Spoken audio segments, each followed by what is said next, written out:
Bismillahirrahmanirrahim. Assalamualaikum warahmatullahi wabarakatuh. Anak-anak Ustadz yang soleh dan soleha, semoga kita semuanya masih dalam lindungan Allah SWT, masih terus diberi nikmat kesehatan dan juga nikmat kesempatan yang cukup luar biasa ini.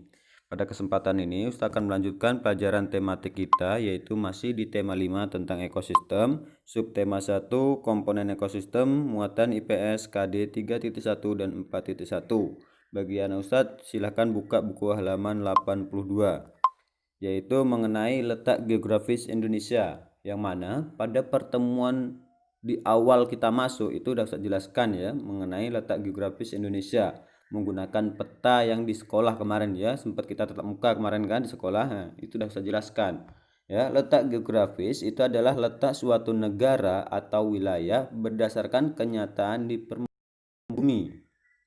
Berdasarkan letak geografisnya, Indonesia diapit oleh dua benua, yaitu benua Asia dan benua Australia. Nah, Ustadz bisa buka bukunya halaman 83 ya. Halaman 83. Itu ada dua benua ya, benua Asia dan benua Australia. Benua Asia itu di atas, Nak. Kalau benua Australia itu adalah di bawah pulau Indonesia. Indonesia juga dikelilingi oleh dua samudra ya, Samudra Hindia dan Samudra Pasifik. Nah, Ustadz silahkan buka bukunya halaman 83 ya. Di gambar itu ada dua samudra ya. Bagian yang atas dekat dengan Jepang itu adalah Samudra Pasifik. Terus bagian dekat Indonesia sebelah kiri, nah ya, sebelah kiri agak ke bawah. Nah, itu adalah Samudra Hindia. Jadi Indonesia itu diapit oleh dua benua dan dua samudra. Samudranya adalah Samudra Pasifik dan Samudra Hindia, terus benuanya adalah benua Asia dan Australia. Indonesia memiliki banyak pulau-pulau besar, memiliki banyak pulau. Pulau-pulau besar di Indonesia antara lain adalah Pulau Sumatera, Pulau Jawa, Pulau Kalimantan, Pulau Sulawesi, dan Pulau Papua. Tapi di pertemuan sebelumnya kemarin ada Pulau Bali dan Nusa Tenggara ya.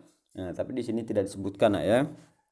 Nah, jelas anak Ustaz tahu ya pulau-pulau besar, karena kalau untuk Nusa Tenggara dan Bali kemarin itu kalau kita lihat memang dia tidak terlalu besar kali ya. Yang di sini yang pulau yang besar adalah Pulau Sumatera, Pulau Jawa, Pulau Kalimantan, Sulawesi dan Papua. Itu adalah pulau-pulau yang besar, Nak.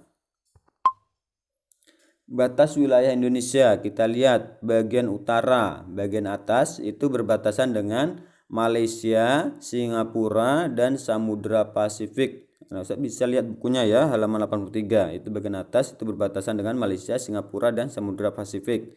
Sedangkan bagian barat ya, bagian barat itu berbatasan dengan Samudra Hindia ya, Samudra Hindia.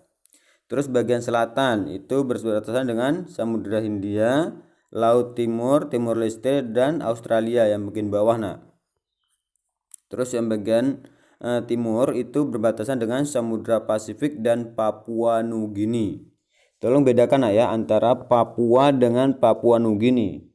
Kalau Papua itu punya Indonesia, tapi kalau Papua Nugini itu adalah negara lain ya.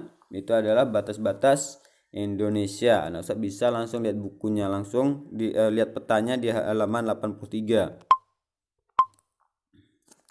Terus kita lihat bagian-bagian dari peta. Mungkin anak Ustaz sering ya melihat peta. Nah, itu kalau di dalam peta itu ada beberapa unsur ya. Yang pertama itu adalah judul peta. Ya, judul peta. Ini adalah judul peta. Judul peta itu merupakan menunjukkan isi yang akan digambarkan dalam peta. Biasanya terletak di bagian atas. Nah ya, ini judul peta kepadatan penduduk ya. Ini adalah judul petanya. Terus yang selanjutnya adalah skala peta. Skala peta. Kalau pada ini skalanya di mana nih ya? Tahun pembuatan. Skala itu biasanya ada perbandingan nak ini nak. Ya. Ini skala. 1/10.000 atau 1/1 juta, itu ada skala tuh nah. Itu menunjukkan perbandingan antara jarak sesungguhnya dan jarak yang ada pada peta. Contohnya 1/1000, berarti 1 dalam peta itu nak, kemudian kecilnya 1. Nah, itu sebenarnya itu apanya yang aslinya itu adalah 1000. Itu maksudnya 1 berbanding sesuai dengan kenyataannya. Terus yang selanjutnya adalah simbol peta. Ya, simbol peta. Simbol peta itu adalah lambang, gambar atau warna yang digunakan untuk memberi tanda objek yang terdapat pada suatu wilayah. Nah, simbol ya. Ini simbolnya. Terus legenda. Legenda itu adalah keterangan dari simbol-simbol yang digunakan pada peta yang mewakili kenampakan alam atau objek yang digambarkan. Ini legenda. Di dalam legenda baru nanti ada simbol-simbol. Terus inset. Inset ini ya, peta kecilnya nak. Ya, inset. Nah, terus baru garis astronomis ya. Garis astronomis, garis pinggir.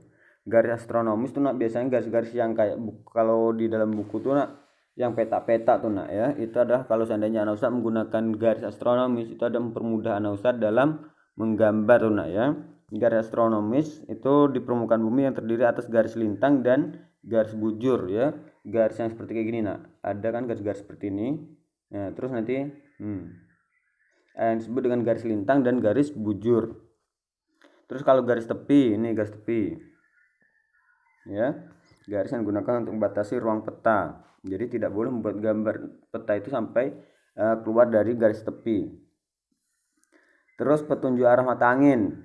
Nah, ini petunjuk arah mata angin. Ini fungsinya adalah untuk mengetahui mana utara, barat, timur, dan selatannya. Kalau pada peta itu biasanya bagian atas itu adalah yang mengarah ke atas, itu adalah bagian utara. Nah ya,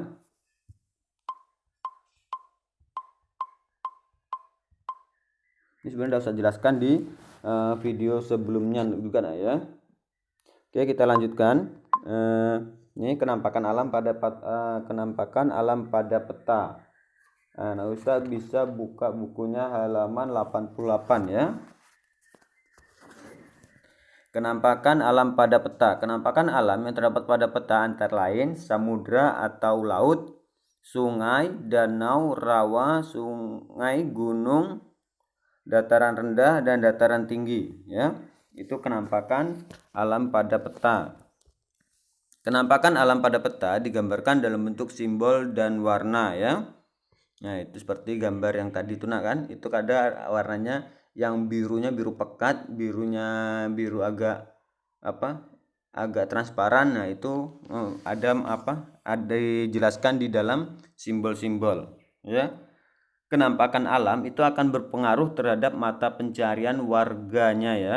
Misalnya penduduk daerah dataran tinggi biasanya bermata pencarian sebagai petani sayuran. Penduduk yang berada dataran rendah itu adalah bermata pencariannya adalah berkebun. Tapi kalau penduduk yang berada dekat dengan laut itu mata pencariannya sebagai nelayan atau berwisata atau berwirausaha di bidang pariwisata.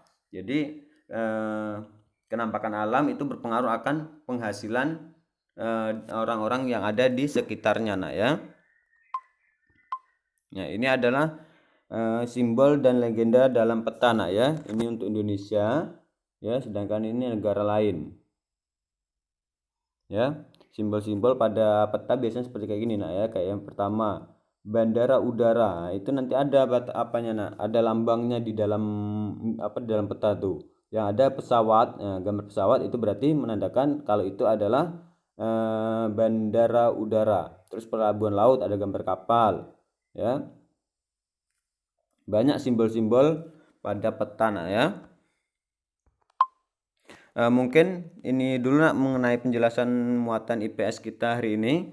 Lebih dan kurang Ustaz mohon maaf. Ustaz akhiri dengan wabillahi taufiq wal hidayah. Wassalamualaikum warahmatullahi wabarakatuh.